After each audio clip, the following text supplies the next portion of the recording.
سارے تعلق رب سے جوڑو، کر دے گا وہ نظر کرم۔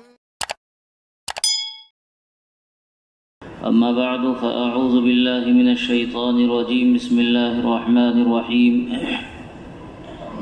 قتل اصحاب الاخدود النار ذات الوقود اذ هم علیها قعود وهم على ما يفعلون بالمؤمنین شهود وما نقموا منهم إلا أن يؤمنوا بالله العزيز الحميد۔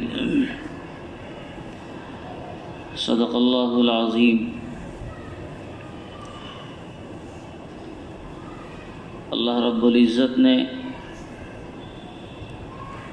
قرآن پاک کو ہمارے درمیان ہماری ہدایت کے لیے نازل فرمایا ہے۔ قرآن کریم انسانیت کی فلاح کے لیے، اس کی کامیابی اور اس کی ترقی کے لیے اور اللہ کی رضا کو پانے کے لیے نسخہ کیمیا ہے۔ اس میں جہاں اللہ رب العزت نے احکامات دیے، بہت سارے احکام ہمارے ذمے نافذ کیے کہ ہمیں ایسا ایسا کرنا ہے یا ان کاموں کو نہیں کرنا ہے، وہیں اللہ تعالیٰ نے ہماری ہدایت اور ہماری رہنمائی کے لیے پچھلے زمانے کے بہت سے واقعات کو بھی بیان فرمایا ہے۔ یہ واقعات جب قرآن نے بیان کیے ہیں تو اس کی صداقت میں ظاہر ہے کہ ذرہ برابر بھی کوئی شبہہ اور شک کی گنجائش نہیں ہے، لیکن یہ واقعات اس لیے نہیں بیان کیے گئے کہ آدمی قصے کہانی کو سنے اور اس سے لطف اندوز ہو کر آگے گزر جائے، بلکہ واقعات میں جو سبق ہے ہمارے لیے، اس واقعات کے اسباب و نتائج پر غور کر کے اس سبق کو انسان حاصل کرے۔ بے شمار ایسے واقعات گزرے ہیں جب اللہ کے نیک بندوں نے اللہ کی رضا کو پانے کے لیے بڑی بڑی قربانیاں دی ہیں۔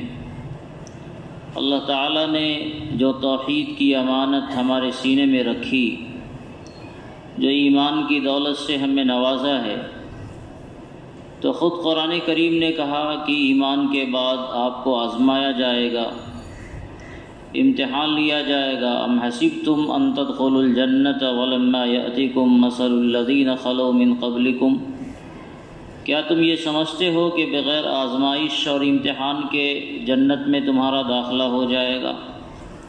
اس طرح کے مضامین کی آیت دو چار جگہ موجود ہیں کہ ایمان والوں کا امتحان لیا جاتا ہے۔ یہ دنیا امتحان گاہ ہے، اور یہاں انسانوں کو بھٹیوں سے گزارا جاتا ہے تاکہ بالکل واضح طور پر فرما برداروں کا فرما بردار ہونا اور مجرموں کا مجرم ہونا واضح طور پر سمجھ میں آ جائے۔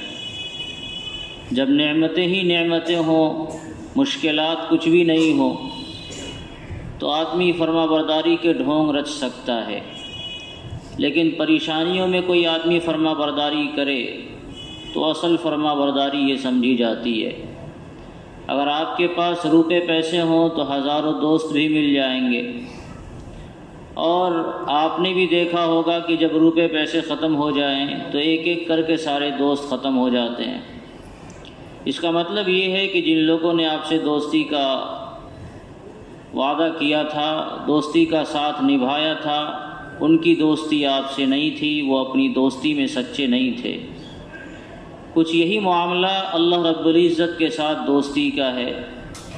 جب ہم نے اللہ تعالیٰ سے عہد وفا باندھا ہے کہ یا اللہ آپ کی غلامی کریں گے اور آپ کی محبت میں جئیں گے اور مریں گے، ان صلاتی و نسکی و محیای و مماتی للہ رب العالمین، یا اللہ آپ ہی کے لیے ہماری زندگی ہوگی اور آپ ہی کے لیے ہماری موت ہوگی۔ تو اللہ تعالیٰ کی طرف سے ہمیں بھی آزمایا جاتا ہے، ہمارا امتحان لیا جاتا ہے کہ دیکھیں واقعی یہ بندہ صحیح معنی میں ہمارے لیے جینے اور مرنے کا جو اقرار کیا ہے، تو صحیح معنی میں جی اور مر بھی رہا ہے یا نہیں مر رہا ہے؟ تو اس کے لیے ایمان والوں کو بھی بھٹیوں سے گزارا جاتا ہے۔ جب تک کوئی چیز آگ میں نہیں تپے وہ کندن نہیں بن سکتی۔ کوئی ہیرا اپنے آپ کو اگر سونار کے اور جوہری کے حوالے نہیں کرے اور اس کے ہتھوڑے نہیں کھائے تو اس میں نکھار، خوبصورتی اور چمک پیدا نہیں ہوتی ہے۔ تو یہی صورتحال ہماری بھی ہے۔ اللہ تعالی ہمارے اندر چمک پیدا کرنے کے لیے، ہماری خوبصورتی کو بڑھانے کے لیے، ہمارے اندر نکھار پیدا کرنے کے لیے اللہ رب العزت ہمیں کندنوں سے گزارتا ہے۔ اگر اللہ چاہتے تو حضرات انبیاء کرام علیہم الصلاۃ والسلام، جو انسانیت کی سب سے مقدس جماعت ہوتی ہے اور اللہ کے برگزیدہ ہوتے ہیں، چنے ہوئے ہوتے ہیں، منتخب ہوتے ہیں، ان حضرات کے اوپر کوئی پریشانی اور کوئی مصیبت نہیں آتی۔ لیکن ہم سب جانتے ہیں کہ آقا علیہ الصلاۃ والسلام نے فرما رکھا ہے اشد الناس بلاء الانبیاء، انسانیت میں سب سے زیادہ انبیاء کرام علیہم السلام کو ہی ستایا جاتا ہے۔ تو یہ اللہ رب العزت کا اس دنیا کے اندر ایک نظام ہے۔ سیدنا زکریہ علیہ الصلاۃ والسلام کو دشمن نے پیچھا کیا تو حضرت زکریہ علیہ السلام نے ایک درخت کی پناہ لی، دشمنوں نے اس درخت کو بیچ سے چیر دیا اور اس کے نتیجے میں حضرت زکریہ علیہ الصلاۃ والسلام کے 2 ٹکڑے ہو گئے۔ لیکن اللہ رب العزت کی طرف سے آپ کو ہدایت تھی کہ اس مصیبت پر آپ کو اف تک بھی کرنے کی اجازت نہیں ہے۔ اللہ اگر چاہتے تو دشمنوں کو حضرت زکریہ علیہ الصلاۃ والسلام تک پہنچنے سے پہلے ہلاک کر سکتے تھے، لیکن اللہ تعالیٰ کا یہ نظام ہے۔ آقا صلی اللہ علیہ وسلم کے ساتھ خود کئی حالات پیش آئے۔ طائف کا واقعہ بڑا مشہور ہے، جس کے بارے میں روایات میں بھی اور تاریخ کی کتابوں میں بھی تفصیلات آتی ہیں۔ آقا علیہ الصلاۃ والسلام سے سیدنا جبرائیل علیہ السلام نے پوچھا اگر آپ اجازت دیں تو یہ پہاڑ کا فرشتہ آپ کے سامنے موجود ہے اور یہ فرشتہ پہاڑوں کو حکم دے گا اور طائف کی بستی کو دونوں پہاڑوں کے درمیان آٹی کی طرح پس دیا جائے گا۔ تو آقا علیہ الصلاۃ والسلام نے رحمت کی دعا فرمائی، لیکن آپ کا یہ حال تھا کہ آپ فرماتے ہیں کہ 2 میل تک میں مستقل دوڑتا رہا اور مجھے اپنا ہوش نہیں تھا کہ میرے ساتھ کیا ہو رہا ہے۔ آپ کی جوتیاں خونوں سے بھر گئیں۔ یہ حالات انبیاء علیہم الصلاۃ والسلام کے ساتھ بھی پیش آتے ہیں، اور اللہ ہی جانتا ہے کہ اللہ رب العزت کی اس میں کیا حکمت اور مصلحت ہے۔ ایمان والوں کو ہمیشہ اس طرح کی آزمائشوں سے دوچار ہونا پڑا ہے۔ ہمیشہ ایمان والوں کے ساتھ اس طرح کے حالات پیش آتے ہیں، لیکن بالآخر کامیابی ایمان والوں کی ہوتی ہے۔ ایمان والا ہی سرخرو ہوتا ہے۔ اس دنیا کے اندر بھی اللہ رب العزت اسے سرخرو فرماتے ہیں، اور آخرت کی کامیابی اور اس کی سرخروئی تو ایمان والے کے مقدر میں ہی اللہ تعالیٰ نے لکھ رکھی ہے۔ اس دنیا میں اگر حالات پیش آئیں گے تو بہت سے بہت کیا ہوگا، ہماری جان چلی جائے گی، اس سے زیادہ تو نہیں کچھ ہو سکتا ہے۔ لیکن یہ ایمان کا جو سودا ہے، شاعر نے کہا تھا اے دل تمام نفع ہے سودائے عشق میں، ایک جان کا ضیاء ہے سو ایسا ضیاء نہیں۔ ہم نے جو ایمان کا سودا کر رکھا ہے، اللہ رب العزت سے عشق کا جو سودا کیا ہے، تو اس عشق میں نفع ہی نفع ہے، نقصان کہیں ہے ہی نہیں۔ اگر کوئی نقصان ہے تو زیادہ سے زیادہ یہ ہے کہ ہماری جان چلی جائے گی، تو یہ ایک جان ہی تو ہے جو گئی ہے۔ عشق کے جو نفع آپ کو ملنے والے ہیں، اس نفع کے مقابلے میں ایک جان کیا، اگر اللہ تعالیٰ 1000 جان بھی آدمی کو دے دے اور آدمی اس نفع کو جب پائے گا تو وہ سوچے گا اے کاش ہمیں اور بھی جانیں ملی ہوتی تو اللہ کے راہ میں اسی طرح اسے قربان کیا ہوتا۔ یہ صورتحال ہر زمانے میں رہی ہے، اور ہمیشہ ایسے واقعات پیش آئے کہ ایمان والوں نے اپنے ایمان کے مقابلے میں کسی چیز کا سودا نہیں کیا۔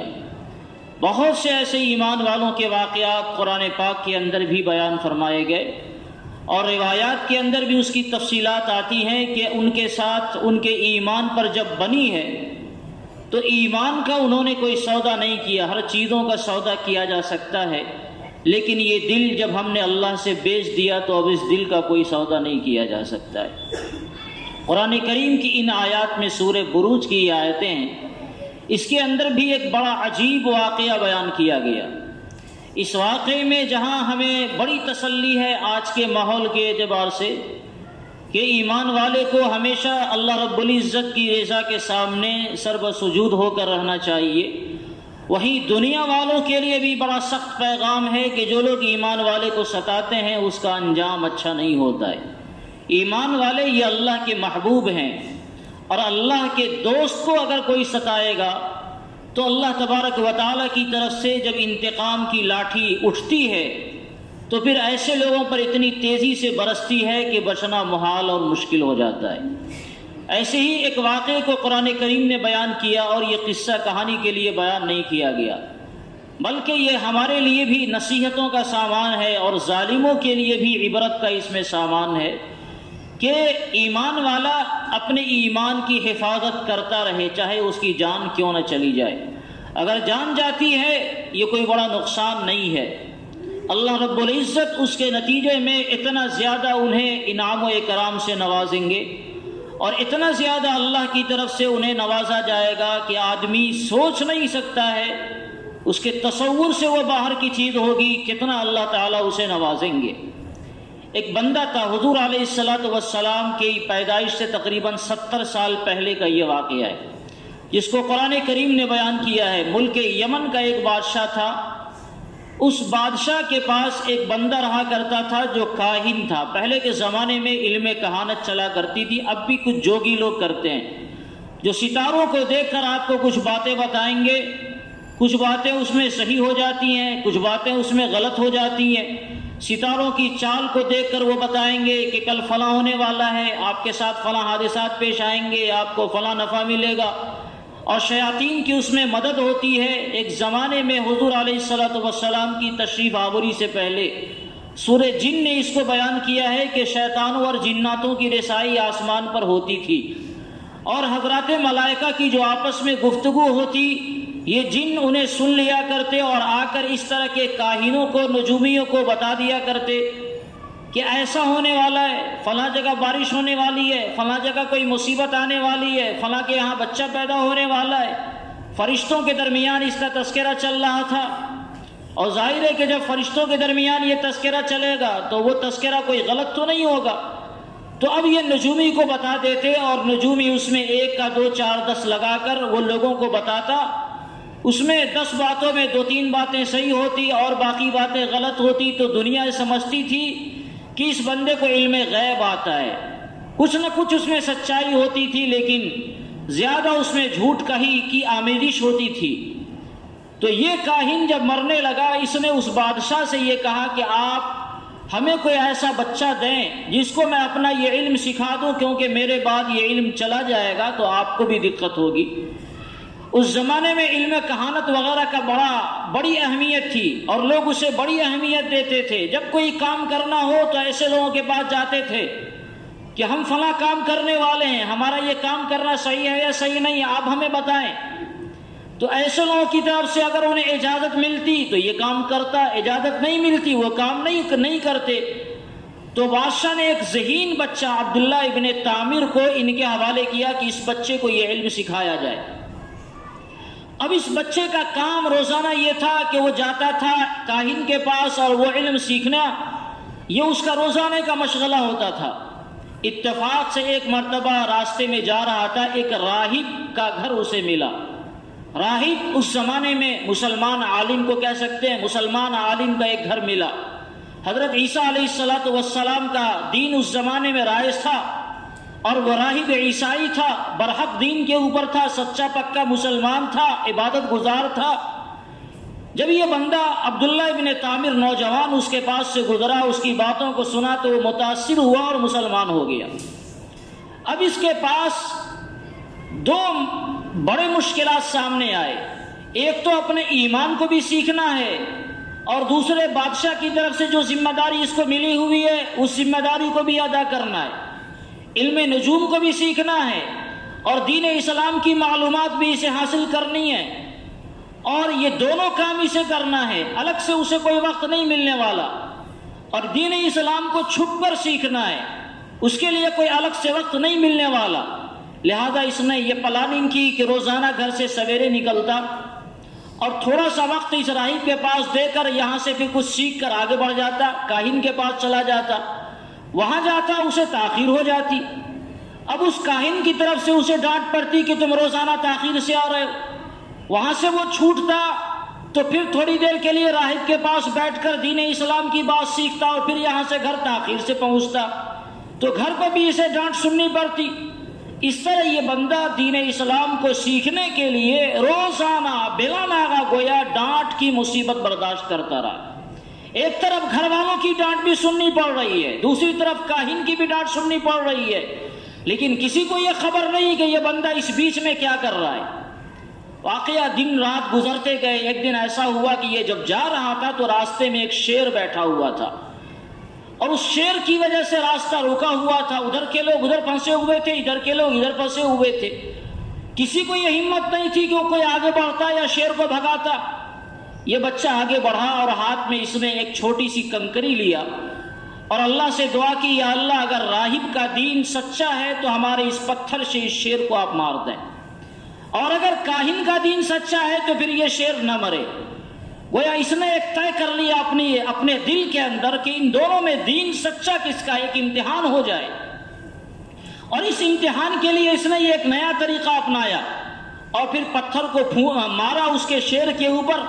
اللہ کی شان، اللہ رب العزت نے اسے موت دے دی، شیر مر گیا، اس کا ایمان دین اسلام کے اوپر، دین عیسائی کے اوپر اور زیادہ پختہ ہوا، اور پورے لوگوں میں، علاقوں میں ایک چرچا ہو گیا کہ اس بچے کو ایک عجیب قسم کا علم آتا ہے۔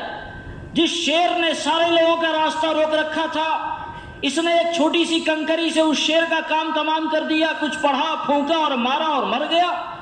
یہ عجیب سی بات ہوئی، اس کے پاس نہ جانے کون سا علم ہے۔ تو اب یہ شہرہ دھیرے دھیرے لوگوں کے پاس پہنچا۔ یہ شہرہ جب پہنچا تو ایک نبینا کو، جو پیدائشی نبینا تھا، اس نے سوچا کہ ہمیں ابھی اپنی بینائی کا علاج کرانا چاہیے۔ وہ آیا اس کے پاس کہ آپ ہمیں کچھ کر دیں تاکہ ہماری بینائی بھی لوٹ جائے، آپ کو اللہ تعالیٰ نے کچھ خاص علم عطا کیا ہے۔ اس نے اللہ سے دعا کی، اس کی بینائی لوٹ آئی۔ یہ اللہ کی قدرت تھی جس کو کرامات کہتے ہیں۔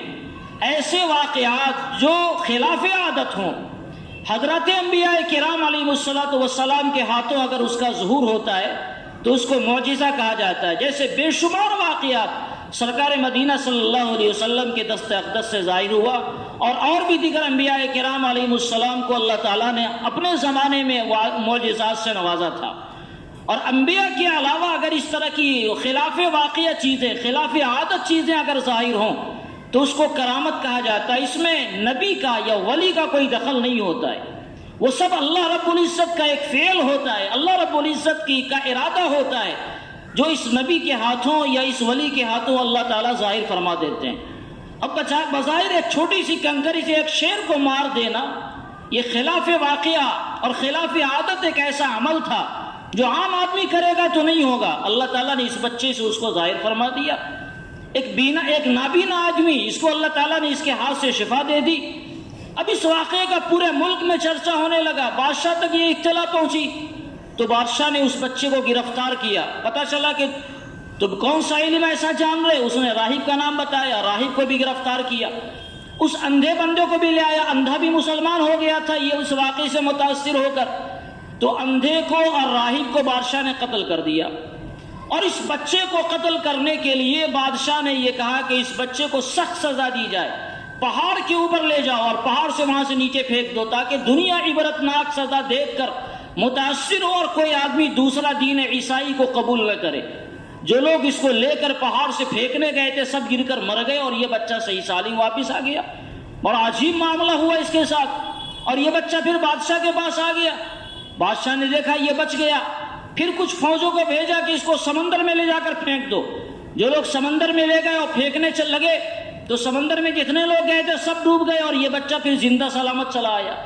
عجیب سی اس کے ساتھ صورتحال ہو گئی اور اس کے مرنے کی کوئی تدبیر نہیں سمجھ میں آ رہی تھی. پورے ملک کے اندر گویا دین عیسوی کا تذکرہ ہونے لگا. عجیب بچہ ہے, اس کے پاس عجیب سے حالات ہیں, جو مارنے جاتا خود مر جاتا ہے, یہ زندہ چلا آتا ہے. تو اس بچے نے بادشاہ سے کہا کہ اگر آپ مجھے مارنا چاہتے ہیں تو میں ایک تدبیر بتاتا ہوں, اس تدبیر پر اگر آپ عمل کریں گے تو میں مروں گا, ورنہ اس طرح اگر آپ میرے مارنے کی فکر کریں گے پورے ملک کے لوگ مر جائیں گے اور میں مرنے والا نہیں ہوں. جس کو آپ بھیج کر دیکھیں, جہاں جہاں بھیجے سب مر جائیں گے, میں زندہ بچوں گا. ہاں, میری ترکیب کے ذریعے اگر آپ کو مارنا ہے تو میں مر سکتا ہوں. بادشاہ نے پوچھا وہ کیا ترکیب ہے؟ اس نے بتایا کہ سب لوگوں کو آپ جمع کریں اور کسی تیر کے ذریعے اللہ کا نام لے کر آپ اس تیر کو مجھ پر چلائیں, انشاءاللہ میں اس سے مر جاؤں گا. بسم رب ھذا الغلام, بسم اللہ, اس طرح کا کوئی جملہ آپ پڑھیں جس میں میرے رب کا نام لیا جائے, وہ تیر مجھ پر چلائی جائے تو اس سے میری موت آئے گی, ورنہ آپ میری موت کے جو طریقے اپنا لے میں کسی طریقے سے مرنے والا نہیں ہوں. بادشاہ نے ایسا ہی کیا, سب لوگوں کو جمع کیا اور بسم اللہ پڑھ کر تیر چلائی گئی. تیر بچے کو لگا اور بچے کا وہیں انتقال ہو گیا. لیکن ایک نیا فتنہ بادشاہ کے اعتبار سے ایک نیا فتنہ رونما ہو گیا. بادشاہ نے یہ سوچا تھا کہ راہب کو مار دیا, اس اندھے کو مار دیا, اس بچے کو مار دیا تو دین اسلام کا خاتمہ ہو جائے گا, اب دین اسلام کا نام لینے والا کوئی نہیں رہے گا. لیکن بچے نے جو تدبیر اپنائی تھی, اس نے تو یہ کہا تھا کہ سارے لوگوں کو جمع کیا جائے اور بڑے مجمع میں مجھے مارا جائے. جب مجمع والوں نے اس بچے کا واقعہ تو پورے ملک کے اندر ایسے ہی مشہور تھا, جب پورے مجمع نے دیکھا کہ یہ عجیب سی صورتحال ہوئی, بسم اللہ پڑھ کر مارا اور بچہ مر گیا, تو جتنے لوگ تھے سبھی کے سبھی مسلمان ہو گئے. جس اسلام کو دبانے کے لیے بادشاہ نے 1000 پلاننگیں کی, وہی اسلام اور زیادہ نکھر کر تیزی سے آیا اور ایک بندے کو کیا مارا گیا, ہزاروں لوگ ایمان لے آئے. اب تو بادشاہ کے لیے اور پریشانی کھڑی ہو گئی. اب اتنے لوگوں کو مارنے کی کیا شکل ہوگی؟ اس نے ایک آگ کی خندق بنائی, خندق کھودا گیا, اس میں آگ جلائی گئی اور جتنے ملک میں ایمان لانے والے بندے تھے سب سے کہہ دیا گیا یا تو تم اسلام سے پھر جاؤ, نہیں تو تمہیں آگ کی اس خندق میں پھینک دیا جائے گا. آپ کو حیرانی ہوگی یہ سن کر کہ اللہ رب العزت نے ان سب کے ایمان کو ایسا مستحکم اور مضبوط بنایا تھا کہ ایک بندہ بھی ایسا نہیں ہوا جو اس آگ سے اپنے آپ کو بچانے کے لیے ایمان کا سودا کیا ہو. سب نے یہ طے کر لیا, یہ زندگی کون سی کام کی, جب اللہ پر ایمان ہم لے آئے تو لے آئے, اب اس ایمان سے پھرنے والے نہیں ہیں بھلے ہماری جان چلی جائے. ایک ایک کر کے تقریباً 70,000 افراد کو اس آگ کے حوالے کیا گیا اور سارے لوگ آگ کے اندر گئے اور سب ختم ہو گئے, مگر ایک بندہ بھی ایسا نہیں تھا جو ایمان سے اپنے آپ کو پھیر لیتا اور آگ سے اپنے آپ کو بچا لیتا. اور اللہ رب العزت کی طرف سے یہ نظام بنایا گیا کہ آگ میں جیسے لوگوں کو پھینکا جاتا ان کی روح قبض کر لی جاتی اور اس کا مردہ جسم آگ کے اندر جاتا. یعنی کسی ایک بندے کو آگ کی تکلیف نہیں ہوئی. ایک ماں اپنے بچے کے ساتھ آتی ہے اور جب اس کو آگ میں پھینکا جاتا ہے تو ماں ذرا ہچکچاتی ہے تو بیٹا بول پڑتا ہے گود میں, ماں دیکھتی کیا ہو, اللہ کی جنت آپ کا انتظار کر رہی ہے, آگ میں کود جاؤ. تو یہ صورتحال ہوئی. ایمان والوں نے اپنی ایمان کی حفاظت کے لیے اپنی جان کا نذرانہ دینا قبول کیا, مگر ان سے یہ نہیں ہو سکا کہ اپنے ایمان کا کسی قیمت پر سودا کیا جائے. اور پھر کیا ہوا؟ ظالموں کا انجام اللہ رب العزت نے اس سورے کے اندر بیان کیا کہ جس آگ کو ایمان والوں کو ختم کرنے کے لیے جلائی گئی تھی وہ آگ پورے شہر کے اندر پھیل گئی اور جتنے لوگ تھے سبھی لوگ, جتنے لوگ وہاں تماشا بن کر دیکھ رہے تھے, تماشا بھی ہو کر سبھی لوگ اس آگ کے اندر جل گئے. اور بادشاہ وہاں سے بھاگ کھڑا ہوا, لیکن بھاگ کر وہ بھی نہیں بچا, سمندر میں ڈوب کر اس کو بھی مر گیا. تو ایمان والوں کے ساتھ اللہ رب العزت کے یہ وعدے ہیں, یہ معاہدے ہیں, اللہ کی طرف سے خاص انعامات ایمان والوں کے ساتھ ہوتی ہے, لیکن شرط ہے کہ ایمان والا اپنے ایمان کی حفاظت بھی کرے. ہر زمانے میں ہر دور میں ایمان والوں کے ساتھ حالات پیش آئیں. اصحاب کہف کا ایک واقعہ قرآن کریم نے بڑی تفصیل سے بیان فرمایا. اپنے ایمان کی حفاظت کے لیے انہوں نے ہر قربانی دی اور یہاں تک کیا کہ وہ جنگلوں میں چلے گئے, پہاڑ کے غاروں میں جا کر اپنی زندگی گزارنی شروع کی. آج کے زمانے میں ہمارے ساتھ تو یہ حالات نہیں ہے کہ آدمی اپنے دین و ایمان کی حفاظت کے لیے کہیں اور چلا جائے. ایک زمانہ تھا, قرآن کریم نے اعلان کیا الم تکن ارض اللہ واسعۃ فتہاجروا فیہا, اللہ کی زمین تو بڑی کشادہ ہے، اگر تمہارے ایمان کے لیے تمہیں یہاں فکر مندی کی ضرورت ہے تو کہیں اور چلے جاؤ، مگر اب کہیں اور جانا ممکن نہیں ہے۔ ہم جئیں گے یہیں اور مریں گے یہیں، اور ہماری تدفین اسی مٹی کے اندر ہونی ہے، لیکن اس میں اپنے دین و ایمان کی مکمل حفاظت کے ساتھ دین و ایمان کا سودا ہمیں نہیں کرنا ہے۔ حالات روزانہ جو نظر آتے ہیں وہ خراب تر ہوتے چلے جا رہے ہیں، یہ ڈرانا نہیں ہے، اپنے ایمان کی حفاظت کے سلسلے میں اپنے آپ کو بیدار کرنا ہے۔ اللہ رب العزت نے جو دولت ہمیں دی، اس دولت کی اگر ہم نے حفاظت کی تو بظاہر تو ایسا لگے گا کہ مصیبتیں آ رہی ہیں، مگر وہ مصیبتیں ایسی ہی ہوں گی جیسے کوئی ہوا چلی، تن کا اٹھا، غبار اٹھا اور پھر ہوا ختم ہو گئی، اور ہم ویسے ہی کے ویسے رہیں گے انشاءاللہ۔ لیکن شرط یہ ہے کہ اپنے ایمان کی حفاظت کریں، اپنے شاعر کی حفاظت کریں۔ ہم کو اللہ رب العزت نے اسلام کی جو قیمتی دولت عطا فرما رکھی ہے، ہماری نگاہ میں اس دولت سے زیادہ قیمت دنیا کی کسی چیز کی نہیں ہے۔ ایک طرف اگر اسلام کو رکھا جائے اور دوسری طرف ساری دنیا کی ساری دولت دے دی جائے اور ہم سے مطالبہ کیا جائے کہ اسلام سے دستبردار ہو جاؤ، خدا کی قسم ساری دنیا کی دولتوں کو ہم لات مار دیں اور اپنے ایمان کا سودا نہیں کریں۔ ورنہ جانتے ہیں دنیا والوں کی یہ پلاننگ ہے جس کو قرآن کریم نے 1450 سال پہلے بیان کیا کہ اگر ان کو خوش کرنے کے لیے اپنے دین و ایمان کا سودا کریں گے تو جب تک یہ اسلام کو ہمارے سینوں سے کھرس نہیں دیں گے تب تک یہ راضی نہیں ہونے والے۔ اگر ان کی ہم تھوڑی سی بات مان لیں تو ہم یہ سمجھیں گے کہ ہم نے بھائی چارے کو کام کر دیا، اب یہ راضی ہو جائیں، نہیں ہو سکتا۔ قرآن کریم نے کہا وَلَن تَرْضَىٰ عَنْكَ الْيَهُودُ وَلَا النَّصَارَىٰ حَتَّىٰ تَتَّبِعَ مِلَّتَهُمْ۔ اے ایمان والو، اگر تم یہود اور نصارہ کو خوش کرنے پر آؤ تو جب تک تم ان کے دین کی مکمل پیروی نہیں کرنے لگو وہ تم سے راضی ہونے والے نہیں ہیں۔ مثال کے طور پر وہ کہیں اذان چھوڑ دو، چلو ان کی رضا میں ہم نے اذان چھوڑ دیا۔ وہ کہیں نماز چھوڑ دو، ہم نے نماز چھوڑ دیا۔ وہ کہیں ہمارے ساتھ فلاں کام کرو، فلاں کام کر لیا، تو کیا اس پر وہ راضی ہو جائیں گے؟ اگلے دن کو وہ کہیں گے روزے بھی چھوڑ دو، اس کے اگلے دن کہیں گے کہ تم زکوٰۃ دینا بھی چھوڑ دو، اس کے اگلے دن کہیں گے تم حج کرنا، قربانی کرنا بھی چھوڑ دو، اس کے اگلے دن کہیں گے وہ اپنے ایمان سے دستبردار ہو جاؤ، اپنا نام بدل لو اور بتوں کے سامنے سجدہ کرو، تب مانیں گے کہ تم واقعی ہمارے وفادار ہو۔ تو ہمیں دنیا والوں کی وفاداری نہیں دکھلانی ہے، اللہ سے وفاداری کا عہد ہم نے باندھا ہے۔ اللہ کے وفادار ہو کر ہم رہیں، اور خدا کی قسم اگر ہم نے اللہ رب العزت کی مکمل وفاداری کی تو دنیا والے چاہے گانک رگڑ کے مر جائیں وہ ہمارا کچھ نہیں کر سکتے، اس لیے کہ ایسے وقت میں اللہ تعالیٰ کی حفاظت ہوتی ہے۔ لیکن یہ کام اجتماعی طور پر کرنا ہوگا، ہر ایک کو اپنے آپ کو تیار کرنا ہوگا کہ اپنے دین کی حفاظت کے لیے، اپنے ایمان کی حفاظت کے لیے کوئی سودا کسی سے نہیں کرے، اپنے نفس سے ہم کوئی سودا نہ کریں۔ دنیا والوں سے جب سودا کرنے کی بات آتی ہے تو نہیں کرتے ہیں، اور نفس کہتا ہے تھوڑا سا جھوٹ بول لے تو جھوٹ بول لیتے ہیں۔ یہ کون سی وفاداری ہے؟ یہ اللہ سے وفاداری نہیں ہے۔ ایمان والوں کو اللہ کا مکمل وفادار ہو کر زندگی گزارنا چاہیے، تو اللہ تعالیٰ کی نصرتیں، اللہ کی رحمتیں انشاءاللہ ایمان والوں کے ساتھ ہوں گی۔ اللہ تعالیٰ ہم سب کو کہنے سننے سے زیادہ عمل کی توفیق عطا فرمائے۔ آمین۔ وآخر دعوانا